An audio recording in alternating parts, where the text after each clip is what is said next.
قطعمت قربانات بتاعت بفلاي مسمن نريو اجيس قلنا سمعتاو زغوننا بابا يكون منتي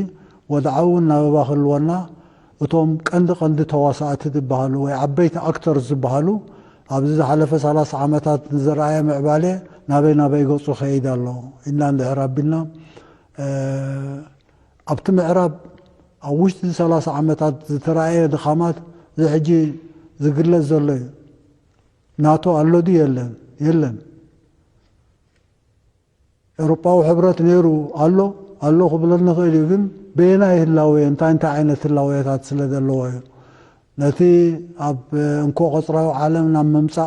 دتواصولو تጨባጡ ኮይኑ ዲቱ ፖሊሲታት ተሰሪሕሉ ዲዩ እንታይ ኣሰራት ገዲፉም ለን በይኑ ከባቢታት ኢልካ ዝረብ ካል ዝሕጂ ዘሎ ኩነታት ግን ነቲ ምስግጋር ወይ ትራንዚሽን ዘጉልሕ ኩነታት ይዘሎ ቶም ዓበይቲ ተዋሳእቲ ዝበሃሉ ኣሜሪካን ድሕር ሰሪዕና ከም ቀዳመይቲ ናይ ኣሜሪካ ፖሊሲታት ኣብ ዝሓለፈ 30 ዓመታትን ሕጂ እንታይ ይኸውን ኣሎ ትራምፕ መፂኡ ንብዙሕ ነገራት ይሐቁን ይዘሎ ብዙሕ ኣርእስታት ኣሎ ሓደ ክዝረበሉ ዝከኣል ግን እቶም ንእንኮ ቀፅራዊ ስርዓት ንምህናፅ ወይ ንምስራት ክህልውሎም ተባህሉ ክልታት ናይ ፅልዋ ምዕባይ ተረጋጊፁ ኣይተረጋገፀን እዚ ሕጂ ትራምፕ ዝዛረበሉ ዘሎ ብዓለም ደረጃ ናይ ኣሜሪካ ፅልዋ ናይ ኣሜሪካ ሓይሊ ከተረጋግፀሉ ትኽእል ኩነታት ክትፈጥር ምእንቲ ምስ ኣሜሪካ ዓባይ ንምግባር ዝበሃላ ተሓሳስባ ንገዛ እርሱ ዘረጋግፆ ነገር እንድሕር ኣሎ ኮይኑ እቲ ተኣወጀ ፖሊሲታት ኣይሰርሐን ኣሜሪካ ብቁጠባ ተዝሓየለት ክትከውን ተባሂሉ ተዘርበሉ ሽዑ እንኮ ቆፅራዊ ስርዓት ናይ ሓደ ሓይሊ ናይ ሓደ ወገን ፅልዋ ንሱ ከዓ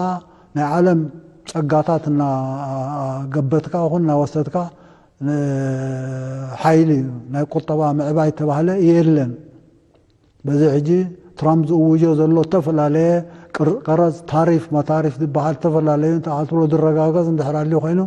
ኣሜሪካ ቁፅሪ ሓደ ናይ ቁጠባ ሓይሊ ብዓለም ኣይኮነትን ናይ ኣሜሪካ ዓዳ ሓደ ብሓደ ዘርዚርካ እንተተረኣዩ ናይ ኣሜሪካ ዓዳ ንመን እዩ ተሓታትነቱ ወይ መን እዩ ዋና ናይቲ ዕዳ ስለምንታይ ይኸምኡ ተፈጢሩ ኣብ ኢንዱስትርያዊ ምዕባለ ኣብ ቁጠባዊ ምዕባለታት ኣብ ተፈላለየ ፀጋታት ናይ ዓለም ናይ ምግባት መስርዕ ኣሜሪካ ኣብ ካልኣይ ብሳልሳይ ብራብዓይ ደረጃ እንተዘይኮይና ኣብ ቀዳማይ ደረጃ የላን ነዚ ንምቕያር ኣሜሪካ ንምሕያል ናይ ኣሜሪካ ቁጠባ ብዓለም ደረጃ ክህልዎ ዝኽእል ፅልዋ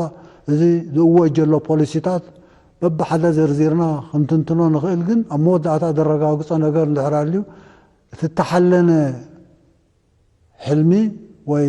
ፖሊሲ ኣይሰርሐን ብቴክኖሎጂ እታ ዝማዕበለት ዝወዳደራ ዘይብላ ክትከውን ተባሂላ ብቴክኖሎጂ ኣብዚ ሕጂ ዘለናያን ነዚ ዝመፅኡ ውሕዳት ዓመታት ጠሚትናን እንኮ ቀፅራዊ ስርዓት ተፈጢሩ ኣሜሪካ ትቆፃፀሮ እሞ ንቴክኖሎጂ ብዝምልከት ቀዳመይቲ ኮይና ኣላ የላን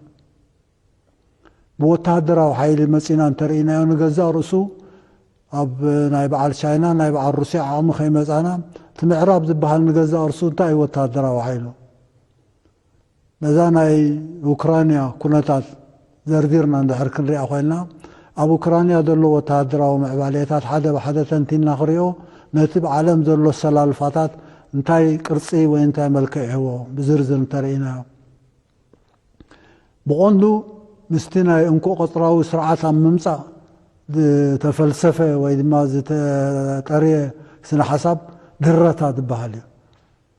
ሓያል ክትከውን ዝወዳደረካ ዘይብልካ ክትከውን ምእንቲ ክወዳደሩ ንዝኽእሉ ክትፀቅጥ ክትክእል ኣለካ ድረታ ናይ ሶቪየት ናይ ሩስያ ድመፀ ከም ሳዕበን እዩ ምክንያቱ ኣብቲ ናይ ዝሑል ኩናት ቅድድም ሕብረት ሶቪየት ነይሩ ተፋታቲኑ ይትረፍ እምበር ሩስያ ከም ስረት ወይ ከም ስግኣት ስለትቁፀር ነቲ ምዕራብ ዝበሃል ዝነበረ ወይ ድማ ነቲ እንኮ ቆፅራዊ ዕብለላ ክመፅእ ዝነበሮ ድረታ ተባሂሉ እዚ ሕጂ ኣብ ኡክራይና ንሪኦ ዘለና ቁርቁስ ሳዕቤን ናይቲ ፖሊሲ ኣይናይ ልኡላዊ መሬት ተወሲዱ ክራይሚያ ዘይክራይሚያ ዝንተና ኣብ ዝርዝራት ኣብቶትን ኡክራይና